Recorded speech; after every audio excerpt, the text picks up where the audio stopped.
বিসমিল্লাহির রহমানির রহিম। নারী শিশু নির্যাতন আইন সংশোধন 2025, 11 নম্বর অধ্যায় দেশের সংশোধনী, ঠিক আছে। দুইয়ের ক, দুইয়ের ক বলা হয়েছে অপরাধ। অপরাধ কি? আচ্ছা, অপরাধ এর আগে আমরা পড়ছি দণ্ডবিধানে 40, 4-1 মূর্ধন্য।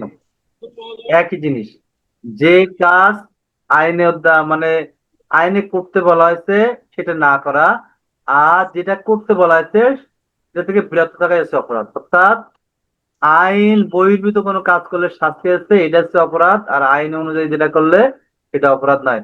যদি কোনো ব্যক্তি আইনের বহির্ভূত কোনো কাজ করে, অর্থাৎ কি করে, কোনো আইন না মেনে কোনো কাজ করে, তাহলে সে কি করছে, অপরাধ করছে বলে গণ্য হবে। এটা কি বোঝেন না? আমার মনে হয় সবাই মনোযোগ দেন, ইনশাল্লাহ আজকে আমরা এই খুব ইম্পর্টেন্ট একটা আইন খুব দ্রুত শেষ করব, অনেক দূর আগাই ফেলবো ইনশাল্লাহ। এবং আইনটা বেশি না, কিন্তু অনেক ইম্পর্টেন্ট, অনেকবার আসছে। আচ্ছা, দুইয়ের ক আমরা পড়লাম কি অপরাধ। খ অপহরণ। অপহরণ বলতে কি বোঝা? আমরা প্যানেল কোডে পড়ছিলাম, মনে আছে যে তিনশো কোনো বাষট্টি ব্যক্তি, একজন ব্যক্তি অন্য কোনো ব্যক্তি ফুসলায়, অর্থাৎ ভুল বুঝায়া, ভীতি প্রদর্শন করে, কি কি, প্রলুব্ধ করে, ভুল বুঝায়া, ভীতি প্রদর্শন করিয়া, বা এটা কি, প্রলোভন করিয়া, ফুসলায়া, ভুল বুঝায়া এক স্থান থেকে অন্য স্থানে নিয়ে যায়, বা অন্য স্থানে যাইতে বাধ্য করে। প্রথম অবস্থায় স্বাভাবিকভাবে নিয়ে যায়, আর একটা আছে ভীতি দেখায়, নিতে বাধ্য করে, এটা হচ্ছে অপহরণ। যদি কোনো ব্যক্তি, একজন ব্যক্তি অন্য কোনো ব্যক্তিকে, এই গল্পটা যদি লিখে আসতে পারেন, এই যে কথাটা, এই কথাটা লিখলেও আপনি ভালো সলিড মার্ক পাবেন। কারণ কি, এটা কিন্তু নিজের ভাষায় বলতেছি আমি, নিজের ভাষায় লেখা সবচেয়ে ভালো মার্ক পাওয়া যায়। কোনো ব্যক্তি, একজন ব্যক্তি অন্য কোনো ব্যক্তিকে ফুসলায়া, বল প্রয়োগ করা, ভীতি প্রদর্শন করে এক স্থান থেকে অন্য স্থানে নিয়ে যায় বা যেতে বাধ্য করে, তাহলে তাকে অপহরণ করছে বলে গণ্য হবে, অর্থাৎ সেটা অপহরণ হিসাবে গণ্য হবে। তাহলে দুইয়ের ক আমরা কি পড়লাম? অপরাধ। অপরাধ হচ্ছে কি, আইনের নিয়মের বহির্ভূত কোনো কাজ, যেটা করতে বলা হয়েছে সেটা না করা, আর যেটা করতে বলা হয়েছে সেটা থেকে, অর্থাৎ যেটা আপনারা করতে চান সেটা বাধা দেওয়া, আর যেটা করতে চান না সেটা আপনাকে জোর দিয়ে করা, এটা হচ্ছে অপরাধ, সোজা বাংলা কথা। আর দুইয়ের খ বলছে অপহরণ, কোন ব্যক্তিকে এক স্থান থেকে অন্য স্থানে ফুসলায় নিয়ে যায়, প্রলোভন নিয়ে যায়, ভুল বুঝায় নিয়ে যায়, ভীতি প্রদর্শন করে নিয়ে যায়, অর্থাৎ ভয় দেখায়, যদি এক স্থান থেকে অন্য স্থানে যেতে বাধ্য করে, তাহলে সেটা অপহরণ করছে বলে গণ্য হবে। দুইয়ের খ। আচ্ছা, গ আটক। দুইয়ের গ আটক। আটক বলতে আমরা কি বুঝি? আটক বলতে কোন ব্যক্তিকে তার ইচ্ছার বিরুদ্ধে, অর্থাৎ তার সম্মতির বিরুদ্ধে যদি কোন স্থানে আবদ্ধ করে রাখা হয়, তাহলে সেটা আটক করে রেখেছে বলে গণ্য হবে। অর্থাৎ আবদ্ধ করে রাখা, এটা হচ্ছে আটক। আচ্ছা, আর ধর্ষণ। দুয়ের ধর্ষণ। ধর্ষণটা কি? ধর্ষণ আমরা প্যানেল করে যে ধারাটা পড়ছিলাম ওটাই দিব, যে কোনো ব্যক্তি যদি তার ইচ্ছার বিরুদ্ধে যৌনকর্ম করে, জোরপূর্বক, ওই যে প্যানেল করে যে আমরা পয়েন্টগুলো পড়ছি না, ইচ্ছার বিরুদ্ধে, জোরপূর্বক, তারপরে স্বামী লোকটি জানে তার স্বামী কিন্তু স্বামীটা আসলে স্ত্রী নয়, তারপরে ভীতি প্রদর্শন করে, এই যে পয়েন্টগুলো আছে এগুলো আমরা এখানে দিয়ে দিব। অর্থাৎ প্যানেল কোডে যে আমরা যে ধর্ষণটা করছি সেই ধর্ষণটা এখানে দিয়ে দিব। অর্থাৎ ইচ্ছার বিরুদ্ধে জোরপূর্বক কোনো ব্যক্তি অন্য কোনো ব্যক্তির সাথে যৌনকর্ম করে বা ভীতি প্রদর্শন করে বা করতে বাধ্য করে, তাহলে সেটা ধর্ষণ করতে বলে গণ্য হবে। এখানে একটা বলি, যদি ধর্ষণের সংজ্ঞা আসে, আপনি ধর্ষণের সংজ্ঞা দিবেন, প্যানেল কোডও দিবেন, নারী শিশু নির্যাতন আইন দিবেন। কারণ হচ্ছে কি, এক্সামিনার যদি প্রশ্ন করেন যে নারী শিশু নির্যাতন আইনে, যদি এরকম প্রশ্ন করেন যে নারী শিশু নির্যাতন আইনে তিনি প্রশ্ন করলেন, তাহলে আপনি দিলেন প্যানেল কোডে, তাহলে কি হলো, হইলো কি, এক্সামিনারের কাছে কিন্তু আপনি মনোমত হলেন না, তাহলে আপনার মার্ক কেটে যেতে পারে। আপনি প্যানেল কোডের ধারাও দিবেন, নারী শিশু নির্যাতন আইনের ধারা দিবেন। এবং যদি এরকম আসে, যদি এরকম আসে যে শাস্তি, শাস্তির ক্ষেত্রে অবশ্যই অবশ্যই নারী শিশু নির্যাতনের ধারা দিবেন ধর্ষণের। কারণ হচ্ছে ধর্ষণের শাস্তি আছে নারী শিশু নির্যাতনের বেশি। ঠিক আছে, অর্থাৎ বেশিটাই গ্রহণযোগ্য। শাস্তির ক্ষেত্রে অবশ্যই নারী শিশু নির্যাতনের 9-এর 1 ডিগ্রি বা যে ধারাটা জবর আছে তার ভিতরে। পেটের জন্য আটকে দিছে। অর্থাৎ আপনার সেই ধারাটা দিবেন নারী শিশু নির্যাতনের 9-এর 1। আচ্ছা, ধর্ষণ গেল। আচ্ছা, নবজাতক 2-এর 6। নবজাতক বলতে কি বোঝানো হয়েছে? অনূর্ধ্ব 40 দিন, এটা কিন্তু এমসিকিউ প্রশ্ন আসে। ঠিক আছে, নবজাতক কি? 40 দিনের কম কোন শিশুকে নবজাতক শিশু বলে। এমসিকিউ আসতে পারে নবজাতক শিশু কাকে বলে, অর্থাৎ 40 দিনের কম বয়স্ক কোন শিশুকে নবজাতক শিশু হিসেবে গণ্য করা হয়। আচ্ছা, আছে নারী। নারী বলতে কি বোঝানো হয়েছে? যে কোনো বয়সে, অর্থাৎ যে কোনো সে নারীকে নারী বলা হয়। অর্থাৎ কি? অর্থাৎ যে কোনো মহিলাকে নারী বলা হয়। তাহলে আমরা কি কি পড়লাম এখানে? এখানে এমসিকিউ কি কি আসতে পারে আমরা একটু জেনে রাখি। এখানে আমাদের এমসিকিউ কি কি হতে পারে? এমসিকিউ হতে পারে আপনার যে উম, এই নবজাতক কতদিনের হতে পারে? নবজাতক অনূর্ধ্ব 40 দিন। আবার এমসিকিউ হতে পারে যে অপহরণ কি? অপহরণ জিনিসটা কি আসলে? এমন এমসিকিউ হতে পারে মানে যে অপহরণ যে করলো, এই অপহরণের জিনিসটা কি, কিভাবে হয়, এটা হতে পারে। ঠিক আছে, অর্থাৎ যে অর্থাৎ কি বোঝানো হচ্ছে, এটা হলো যে কোনো ব্যক্তিকে অপহরণ জিনিসটা কি? অপহরণের কয়েকটা বৈশিষ্ট্য দিল যে বল প্রয়োগ করে নিয়ে যায়, ফুসলায় নিয়ে যায়, যেতে বাধ্য করে, এগুলো তো অপহরণের বৈশিষ্ট্য। আচ্ছা, তাহলে আমরা কি কি বললাম এখানে? 2-এর ক অপরাধ, খ অপহরণ, গ আটক, ঘ নেয় ধর্ষণ, ক নবজাতক, ছ নারী। এটা ছিল আমাদের আগের আইনগুলো। ঠিক আছে, এখন নতুন সংশোধন যেটা আসছে 2025-এ, সেটা হচ্ছে ডাবল স, বলাৎকার।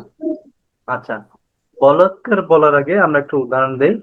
আমরা মাঝে একটা নিউজ দেখছিলাম, সবার মনে আছে কম বেশি, মাদ্রাসার ছেলেকে হুজুর কর্তৃক বলাৎকার করছে। এটা যদি আমরা সবাই জেনে থাকি তাহলে আর আমাদের ব্যাখ্যার মনে হয় খুব একটা প্রয়োজন নেই। তারপরেও বলি, বলাৎকার বলতে বোঝানো হয়েছে যে কোনো শিশুর অস্বাভাবিক কার্যক্রম। 377 কি, যেটা স্বাভাবিক নয়, মুখে দিয়ে, বায়ুপথে দিয়ে বা ভিন্ন কোনো পথে দিয়ে যদি কোনো কাজ করে, এটা বলাৎকার করছে বলে গণ্য হবে। যেরকম আমাদের মাদ্রাসার অভিযোগ আসছিল যে ছেলে ছেলে বাচ্চার বলাৎকার করছে হুজুরে। ঠিক আছে, এটা হচ্ছে বলাৎকার। আচ্ছা, বলাৎকার গেল ডাবল সা। ট্রিপল সা মারাত্মক জখম। মারাত্মক জখম বলতে কি বোঝানো হয়েছে? কোনো ব্যক্তিকে গুরুতর আঘাত করা বা আহত করা বা আঘাত করা, এটা তো মারাত্মক জখম। হ্যাঁ, তাহলে আমাদের এখানে কি কি আসছে? সেটা হলো যে 2-এর ক অপরাধ, খ অপহরণ, গ আটক, ধর্ষণ, ক নবজাতক, ক নারী, ডাবল সা বলৎকার, আর ট্রিপল সা হচ্ছে মারাত্মক জখম। ক্লিয়ার? তাহলে ঠিক আছে, মারাত্মক মারাত্মক জখম। আচ্ছা, বুঝবি আছে মুক্তিপণ। ইংরেজি যৌতুক। মুক্তিপণ তো আমরা সবাই বুঝি, যে কাউকে আটকে রেখে কোন স্থানে টাকা বা চাঁদা দাবি করা, এটা হচ্ছে মুক্তিপণ আদায় করা আছে। আর ইংরেজি যৌতুক। আচ্ছা, যৌতুক জিনিসটা কি? যৌতুক আছে কোন পক্ষ, অর্থাৎ বর পক্ষ স্ত্রী পক্ষকে, বা স্ত্রী পক্ষ বর পক্ষকে যদি কোনো বিনিময়ে, অর্থাৎ আহ কোনো কিছু চাই, অর্থাৎ টাকা পয়সা, সোনা দানা বা মোহর বা যৌতুক হিসাবে কেউ দেওয়ার চুক্তি করে, যেটা শরিয়া মোতাবেক বহির্ভূত। শরিয়া মোতাবেক যেটা দিলি সেটা কিন্তু যৌতুক হবে না, সেটা আমি আসতেছি, সেটা কি? আচ্ছা, অর্থাৎ চুক্তি করে কোনো বরপক্ষ স্ত্রী পক্ষকে বা স্ত্রী পক্ষ বরপক্ষকে বিবাহের সময় কোনো উপঢৌকন দেয় বা কোনো মূল্যবান জিনিস দেয়, যেটা যৌতুক হিসেবে গণ্য হবে। অর্থাৎ যেটা মুসলিম শরিয়া আইন বহির্ভূত কোনো কাজ। আচ্ছা, এখন আসলো যৌতুক দিলেও কোন ক্ষেত্রে যৌতুক হয় না। এটা আমার প্রশ্ন আসে। অর্থাৎ আপনি বলতেছেন যে এটা দিছে, আমার দৃষ্টিতে হচ্ছে যৌতুক মনে হচ্ছে, কিন্তু আপনি বলছেন এটা আমার যৌতুক না। সেটা কোনটা? সেটা হচ্ছে মুসলিম শরিয়া আইন অনুযায়ী যদি কোনো কিছু দেয়া হয়, স্বামী যদি স্ত্রীকে দেয়, তাহলে সেটা যৌতুক হিসাবে গণ্য হবে না। অর্থাৎ মুসলিম শরিয়া আইন অনুযায়ী কোনো কিছু দেয়া হয়, সেটা কিন্তু যৌতুক হিসাবে গণ্য হবে না। তো যৌতুক আরেকটা কি হতে পারে? বিবাহটা টিকে রাখার জন্য, বা দুই পক্ষ বিবাহ করার জন্য, বা বিয়ের আগে শর্ত ছিল আমাকে বিয়ে করার জন্য এইগুলো দিতে হবে, এটা হচ্ছে যৌতুক। অর্থাৎ চুক্তিসম্মত ভাবে বা চুক্তি করে কোনো কিছু নেওয়ার জন্য বিয়ের পূর্বে যে দ্রব্য সামগ্রী উপহার নেওয়া হয়, এটা হচ্ছে যৌতুক। ঠিক আছে, এটা হচ্ছে ইঙে, দুইয়ের ইঙে, এটা হচ্ছে যৌতুক। আর ডাবল ইঙে হচ্ছে যৌন কর্ম। যৌন কর্ম কি আছে? এর তো আমরা সবাই বুঝি যৌন কর্ম কি, তারপরে একটু বলি। নারী বা পুরুষ, শিশু বায়ুপথে, মুখে বা অভ্যন্তরে কোন ব্যক্তি যৌন কর্ম চরিতার্থ করার জন্য যে কোনো পুরুষ অঙ্গ বা দেহের কোনো অংশ প্রবেশ করে, এটা হচ্ছে যৌন অঙ্গ, যৌন কর্ম। বল। যৌন কর্ম অর্থাৎ যৌন কর্ম বলতে কি বোঝানো হয়েছে? সেটা হচ্ছে নারী বা শিশুর যোনি বা পাইপথে, মুখের অভ্যন্তরে যদি কোনো ব্যক্তি কি করে যৌন কর্ম চরিতার্থ করার জন্য পুরুষ অঙ্গ বা দেহের কোনো অংশ বা কোনো কিছু প্রবেশ করায়, তাহলে সেটা হচ্ছে যৌন কর্ম বলে। ঠিক আছে, এটা হচ্ছে যৌন কর্ম। আচ্ছা, আছে শিশু। শিশু 16 বছরের কম বয়স্ক হলো শিশু। আর শিশু আইনে 2018 সালে শিশু আইনে শিশু বলতে বোঝানো হয়েছে 18 বছর অধিক বয়সী উপস্থিত শিশু। 18 বছর হতে হবে শিশুদের। আর নারী শিশু নির্যাতন আইনে শিশু বলতে বোঝানো হয়েছে 16 বছরের কম বয়স্ক কোন ব্যক্তি শিশু। ঠিক আছে, এটা হচ্ছে শিশু। আচ্ছা, 1 মিনিট, আমি একটু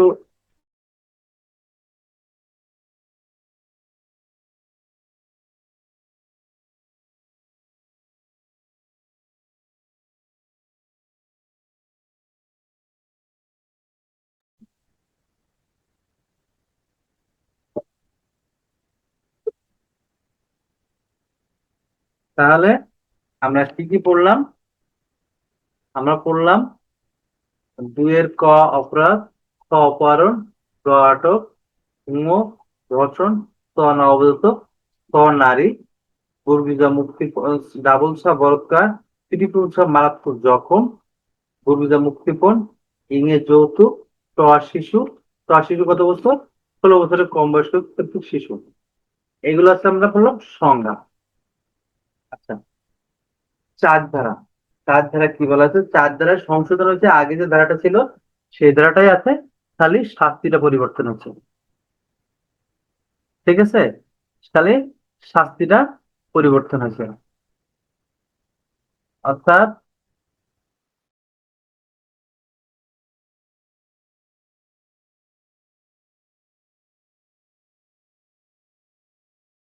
আচ্ছা, তাহলে আমরা কি কি পড়লাম? 2 এর ক, 2 এর ক বললাম অপরাধ, খ অপহরণ, গ আটক, ধর্ষণ, চ নবজাতক, ছ নারী, ডাবল ছ বলাৎকার, ত্রিপল ছ মারাত্মক জখম, ইংয়ে যৌতুক, আর ডাবল ইংয়ে আছে যৌনকর্ম। ঠিক আছে, ডাবল ইংয়ে যৌনকর্ম এটা বললাম আমরা। এখানে এমসিকিউ প্রশ্ন হতে পারে, শিশু বলতে নারী শিশু নির্যাতন আইনে কত বছর বোঝানো হয়েছে? 16 বছর, অনধিক 16 বছর। আর প্রশ্ন হতে পারে যে কি বলে ওটারে, যে নবজাতক শিশু বলতে কি বোঝানো হয়েছে, কতদিন বয়স? নবজাতক শিশু বয়সে 40 দিন। ঠিক আছে, আর অপরাধ বলতে কি বোঝানো হয়েছে এটা তো আমরা পারবোই। অপহরণের বৈশিষ্ট্য অনেক সময় হতে পারে, সেটা হলো কি, যে ভয় দেখা, ফুসলায়া, ভীতি প্রদর্শন করে, একে অন্যকে নিজে ভাই নিজে বাধ্য করে, এগুলো বৈশিষ্ট্য অনেক সময় হতে পারে। 4 ধারা। 4 ধারা বলা হয়েছে যে আহ যদি কোনো ব্যক্তি ক্ষয়কারী দহনকারী পদার্থ দ্বারা, অর্থাৎ যদি কোনো ব্যক্তি ক্ষয়কারী দহন পদার্থ কোনো নারী শিশু মৃত্যু ঘটান বা মৃত্যু ঘটানোর চেষ্টা করেন, তার শাস্তি হলো 4-1 ধারা। আগে ছিল কম শাস্তি, এখন 20 লক্ষ টাকা জরিমানা করতে, এটা সংশোধন। শোনেন, শাস্তি নিয়ে কারো মাথা ঘামানোর দরকার নাই। শাস্তি নিয়ে এত প্যারা নেওয়ার কারণ নাই। কারণ শাস্তি মনে না থাকলেও সমস্যা নেই, কারণ আপনার শাস্তি অতটা ইম্পর্টেন্ট না। ঠিক আছে, শাস্তির যে ইম্পর্টেন্ট বিষয় হচ্ছে সেটা হলো ধারাটা জানা। তাহলে 4-1 দ্বারা বলছে, ক্ষয়কারী দহনকারী পদার্থ দ্বারা কোনো ব্যক্তি যদি কোনো শিশু বা নারী বা শিশুর মৃত্যু ঘটান বা মৃত্যু ঘটানোর চেষ্টা করে, তার শাস্তি হলো কত? 4-1 ধারা। শাস্তি হলো অনূর্ধ্ব 20 লক্ষ টাকা জরিমানা, অর্থাৎ মৃত্যুদণ্ড বা যাবজ্জীবন কারাদণ্ড বা 20 লক্ষ টাকা জরিমানা। এই জরিমানাটার জন্য এটা সংশোধন হয়েছে। যদি কোনো ব্যক্তি নারী বা শিশুকে ক্ষয়কারী দহনকারী পদার্থ দ্বারা মৃত্যু ঘটান বা মৃত্যু ঘটানোর চেষ্টা করেন, তার শাস্তি হলো 4-1। শাস্তি হলো 20 লক্ষ টাকা জরিমানা, মৃত্যুদণ্ড, যাবজ্জীবন কারাদণ্ড আর অনধিক 20 লক্ষ টাকা জরিমানা। এটা 4-1। আর 4-2 বলছে কোন ব্যক্তি, 4-2টা কথা আছে, উপধারা আছে। কোন ব্যক্তি যদি ক্ষয়কারী দহনকারী পদার্থরা ক্ষয়কারী বা দহনকারী পদার্থরা কোন ব্যক্তি বা নারীর দুটো কাজ করে, একটা যদি মৃত্যু ঘটায় বা মৃত্যু ঘটানোর চেষ্টা করে, বা আরেকটা কি কাজ করে, 5টা অঙ্গ দিয়ে ক্ষতি করে। 4-2 ক, 4-2 ক বলছে 5টা কথা, এখানে আর মুখস্থ করবো না, খালি ইঙ্গিত দেবো। প্রথম হচ্ছে দৃষ্টিশক্তি বা এই যেটা দেখি, শ্রবণ শক্তি 2টা, মুখমণ্ডল 3টা, স্থানাঙ্গ যৌনাঙ্গ এই যে 5টা। মুখস্থ করবো না আমরা এখানে, কান দিয়ে শুনলাম, চোখ দিয়ে দেখলাম, মুখমণ্ডল নিলাম 3টা, স্থানাঙ্গ যৌনাঙ্গ, এই যে 5টার কথা বলা যায়, এই 5টা যদি ক্ষতি সাধন করে, তাহলে তার শাস্তি 10 লক্ষ টাকা জরিমানা, মৃত্যুদণ্ড, যাবজ্জীবন কারাদণ্ড। অর্থাৎ মৃত্যুদণ্ড হতে পারে, যাবজ্জীবন কারাদণ্ড হতে পারে, অনূর্ধ্ব 10 লক্ষ টাকা জরিমানা। ঠিক আছে, এটা আছে 4-2 ক। 4-2 খ, 4-2 খতে বলা হয়েছে এছাড়া যদি কোনো ব্যক্তি নিক্ষেপ করে কি বলে, যে কোনো অঙ্গের কোনো ক্ষতি সাধন করে বা অন্য কোনো অঙ্গের ক্ষতি সাধন করে, তার শাস্তি হলো 14 বছর, অনূর্ধ্ব 14, সর্বনিম্ন 7 বছর এবং 5 লক্ষ টাকা জরিমানা। এটা হচ্ছে 4-2 খ। আর 3 ধারা বলছে ক্ষয়কারী দহনকারী পদার্থ দ্বারা কোনো ব্যক্তি যে নিক্ষেপ করে বা নিক্ষেপ করার চেষ্টা করে, অর্থাৎ কোন ব্যক্তি নিক্ষেপ করছে। এখানে প্রশ্ন হতে পারে যে রহিম, এক্সাম্পল স্বরূপ আমরা বলি, রহিম করিমকে তার ক্ষত করার জন্য বা ক্ষতি করার জন্য নিক্ষেপ করলেন, তার কি কোনো অপরাধ? ক্ষয়কারী দণ্ড পদার্থ নিক্ষেপ করলেন, তার কি কোনো অপরাধ হবে? হ্যাঁ হবে। কি কারণে? এই 4-3 ধারা মোতাবেক নিক্ষেপ করেন বা নিক্ষেপ করার চেষ্টা করেন, তাহলে ওই ব্যক্তি শাস্তিযোগ্য অপরাধ করবেন। ঠিক আছে, অনেক সময় দেখবেন প্রশ্ন আসবে যে একজন আরেকজনকে মারার জন্য নিক্ষেপ করছে বা চেষ্টা করছে, কিন্তু সে কিন্তু মরে নাই বা লাগে নাই, ক্ষতিও হয় নাই, তাহলে কি তার অপরাধ হবে না? অবশ্যই অপরাধ হবে, এই 4-3 ধারা মোতাবেক। ঠিক আছে, তাহলে 4-3 ধারা মোতাবেক সেটা কিন্তু অবশ্যই অপরাধ হবে। আর 4-4 ধারা বলা হয়েছে যে ক্ষতিপূরণ। ক্ষতিপূরণটা কি? কোনো ব্যক্তি যে ক্ষতিপূরণ করলো, ক্ষতি করলো, তার ক্ষতিপূরণ আপনি কিভাবে করবে? সরকার তার আহ কি বলে ওটা, তার রেখে যাওয়া সম্পত্তি থেকে ক্ষতিপূরণ আদায় করে ওই ব্যক্তি, ক্ষতিগ্রস্ত ব্যক্তিকে সরকার তাকে দিয়ে দেবে। অর্থাৎ যে ব্যক্তি ক্ষতিগ্রস্ত হয়েছে আর যে ব্যক্তি করছে ওই ব্যক্তির সম্পত্তি থেকে আদায় করে ক্ষতিগ্রস্ত ব্যক্তিকে দিবে। এখন প্রশ্ন হলো, যদি এরকম প্রশ্ন হয় যে কোনো ব্যক্তি ক্ষতিগ্রস্ত করার পরে ওই ব্যক্তির কোনো সম্পত্তি নাই, এখন ক্ষতিগ্রস্ত ব্যক্তি সে তো চায় তার ক্ষতিগ্রস্ত ক্ষতিপূরণ চায়, তাহলে দিবে কি? উত্তরাধিকার কাছ থেকে নিয়ে প্রদান করা যাবে। সরকার যদি মনে করে উত্তরাধিকার কাছ থেকে নিয়েও এটা প্রদান করতে পারবেন। ঠিক আছে, তাহলে আচ্ছা 5-6 বা 7 আছে অপহরণের শাস্তি।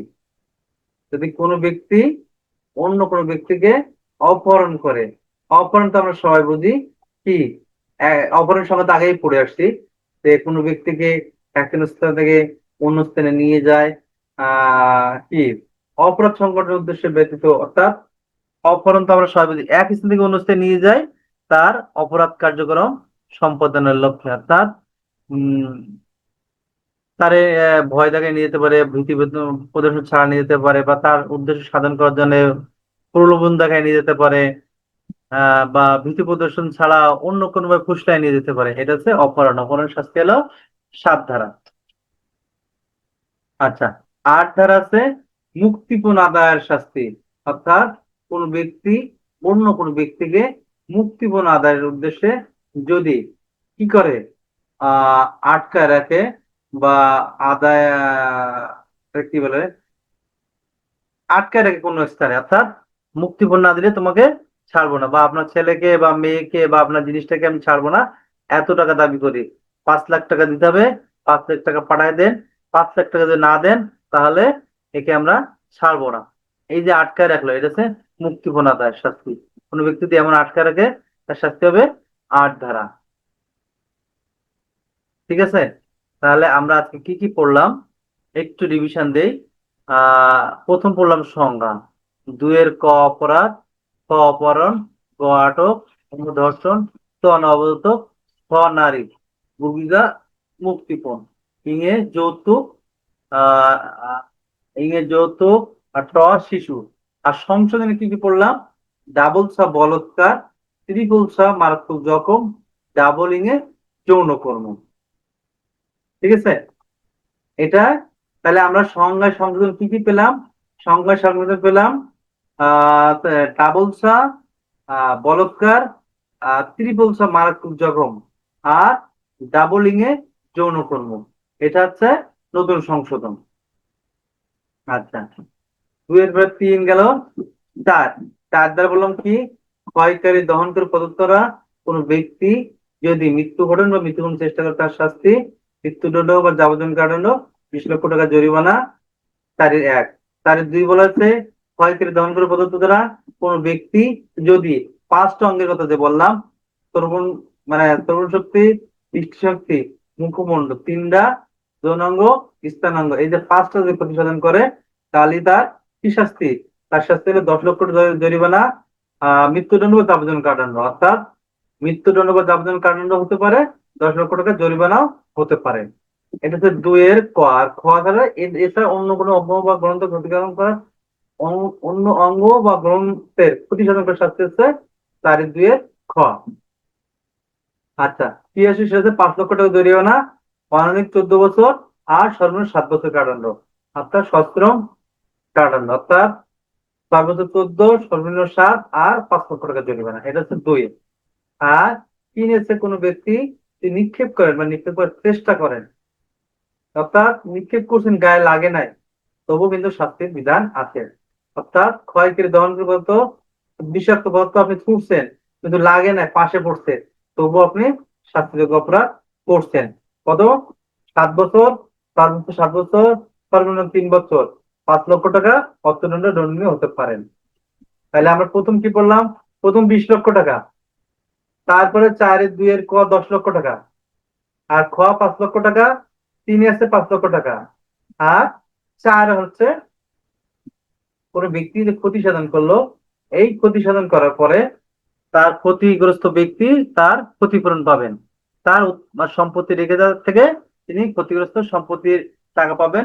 যদি তিনি রেখে না যান তাহলে উত্তরাধিকার থেকেও তিনি আদালত চাইলে, সরকার চাইলে এখান থেকে আদায় করেও তাকে দিতে পারবেন। ঠিক আছে, এটা হচ্ছে আমরা পড়লাম 4 ধারা। 5-6 বাদ, 7 আছে অপহরণের শাস্তি, 8 আছে মুক্তিপণের শাস্তি। আচ্ছা, 9-এর 1। আচ্ছা, এই যে আমরা ধারাগুলো পড়লাম, দণ্ডবিধি না দিয়ে এটা দিব কেন? না, এটা হচ্ছে শাস্তিটা বেশি এই জন্য, হ্যাঁ হ্যাঁ, শোনো শাস্তি। যখন কোন ধারা, বড় ভাই আছে তো স্যার, হম হম, ওকে দিয়ে সবকিছু নিজে নিলে তো হয় না। আচ্ছা লাভলু ভাই, আপনার যে প্রশ্নটা আরেকবার একটু বলেন, সবাই শুনুক। আপনার যে প্রশ্নটা করলেন সবাই শুনুক, আপনি শুনলে সুবিধা কি, সবাই এটা মুখস্থ হয়ে যাবে একবারে। তাহলে ধর্ষণের শাস্তি দণ্ডবিধি না দিয়ে কি বলে যে নারী শিশু নির্যাতনের ধারাটা দেওয়ার উদ্দেশ্যই হচ্ছে স্যার শাস্তি বেশি এই জন্য। আচ্ছা, ওটা দিবেন, দণ্ডবিধি ধারাটাও দিবেন। কারণ হচ্ছে অনেক সময় এক্সামিনার যদি দণ্ডবিধি কারেকশন করে তাহলে তো ঝামেলা। দুইটাই দিবেন, সমস্যা কি? নারী শিশু নির্যাতন আইনেও দিবেন, প্যানেল কোডেও দিবেন। এখানে আরেকটা প্রশ্ন হলো নাসিম, তোমার প্রশ্নের একটা কথা বলি। সেটা যখন লিখবা তখন অবশ্যই সংশোধন কথাটা লিখবা, ঠিক আছে? যে নারী শিশু নির্যাতন আইন সংশোধনী 2025-এর এত ধারা। ক্লিয়ার? ক্লিয়ার। আচ্ছা, শাহিদ ভাই বলেন, শাহিদ ভাই। স্যার, নারী শিশু আইনের যে প্রশ্ন হয় শিশু কারা, হুম। গ্রেপ্তারকৃত আমার তো গ্রেপ্তারকৃত নতুন শিশু বই নাই, স্যার, আমি তো 2000 সালের এখনো হ্যাঁ, বলেন বলেন শাহিদ ভাই, শুনতেছি। যেমন নারী শিশু থেকে প্রশ্ন হয়েছে শিশু কারা। ও, এখানে শিশু ধারাটা আপনি কোথায় স্যার? আপনার এই যে নবজাতক শিশু না নির্দিষ্ট কোনো আছে স্যার নারী শিশু আইনের? নারী শিশু নির্যাতনের শিশু বলতে এখানে শিশু যেটা 16 বছরের কম, আর নবজাতক বললে সব উল্লেখ করেই দিবে নবজাতক শিশু। আপনার তখন বলবে নবজাতক শিশু কাকে তবে বলে। দুয়ের ট স্যার, হ্যাঁ হ্যাঁ দুয়ের ট। হ্যাঁ হ্যাঁ, মানে আপনার শিশুর কথা বলছেন, 16 বছরের কম বয়স্ক। যদি প্রশ্ন আসে হ্যাঁ, নারী শিশু নির্যাতন আইন অনুযায়ী শিশু কোন ব্যক্তি বা কে, তখন লিখবেন শিশু অর্থ হলো 16 বছরের কম বয়স্ক সকল ব্যক্তি শিশু। আর যদি আপনার শিশু নারী শিশু নির্যাতনের উল্লেখ না করে দেয় তাহলে প্রশ্ন আসবে তখন শিশু, তখন আপনি দুই কথাটা লিখতে পারেন যে শিশু আইনে কত, 18, আর নারী শিশু নির্যাতন আইনে 16। তবে এক লাইনে দিবেন, কিন্তু আলাদা আলাদা প্যারা দিবেন। আর নবজাতক, তখন তো নবজাতকের ওইটা দেওয়া যাবে না স্যার। না না, নবজাতক দিয়ে, নবজাতক জিনিসটাই তো আলাদা। নবজাতক যখন আসবে তখন তো আপনার নবজাতক কথা ওটা উল্লেখ। তো শিশু স্যার, হ্যাঁ হ্যাঁ, ওটাও তো শিশু। আমি এই দুটোর মধ্যে একটু তফাৎ খুঁজতেছি। শোনেন, আব্দুর রহিম আর রহিম দুইটাই কিন্তু রহিম, কিন্তু দুইজন দুই ব্যক্তি না। হ্যাঁ, আমি যখন নাম ধরে ডাকি দুইজনকে, আব্দুর রহিম আছেন, কি বলে আমি আছে, পাশে তো শুধু রহিম দাঁড়ায় থাকে, তো রহিম তো বলে না আমি আছি বলে। অর্থাৎ দুইটা কিন্তু দুই রকম জিনিস। অর্থাৎ শিশু একটা জিনিস, নবজাতক শিশু আর একটা জিনিস, নবজাতক। দুইটাই ভিন্ন ইয়েস। জিনিস। ক্লিয়ার? আচ্ছা, আর কারো কোনো প্রশ্ন আছে?